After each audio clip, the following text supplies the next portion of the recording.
The Kidder fight took place in 1867, near what is now Goodland, Kansas, during a campaign against the Plains Indians known as Hancock's War. General Winfield Scott Hancock, a famous Union general and a hero of the Battle of Gettysburg, arrived in Kansas sure he knew how to deal with American Indians.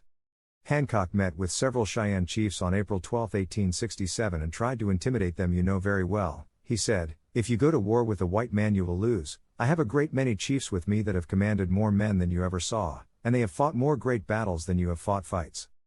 Many Civil War officers, including Hancock, did not seem to realize that incurring high casualties was not an indication of good tactics.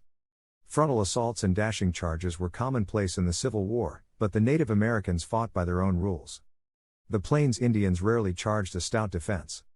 They hit the rear and flanks, probing for weaknesses and creating disorganization and panic by using mobility.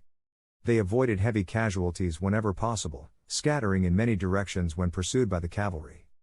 In late June, 1867, 2nd Lieutenant Lyman Kidder, 10 enlisted men of the U.S. 2nd Cavalry and an Indian scout were ordered to take dispatches to George Armstrong Custer, who was camped on the Republican River.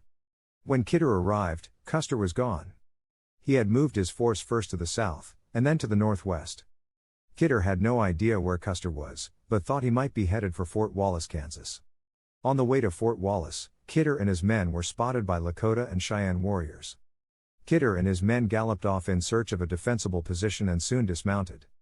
The mounted Cheyenne circled the soldiers while firing at them. The Lakota moved in on foot. It was a short fight. All of Kidder's party were killed. The Lakotas scalped and mutilated the soldiers to render them unable to fight in the afterworld. The Army scout, a Lakota named Red Bead, was also scalped, but his scalp was thrown in the dust beside his body because he was a traitor. Numerous artists depicted Custer arriving at the scene of the fight. In his book, My Life on the Plains, Custer wrote, "Each body was pierced by from 20 to 50 arrows, and the arrows were found as the savage demons had left them, bristling in the bodies." 2 Lakota warriors were killed in the Kidder fight, 2 of only 4 Indians killed in the entire failed Hancock campaign.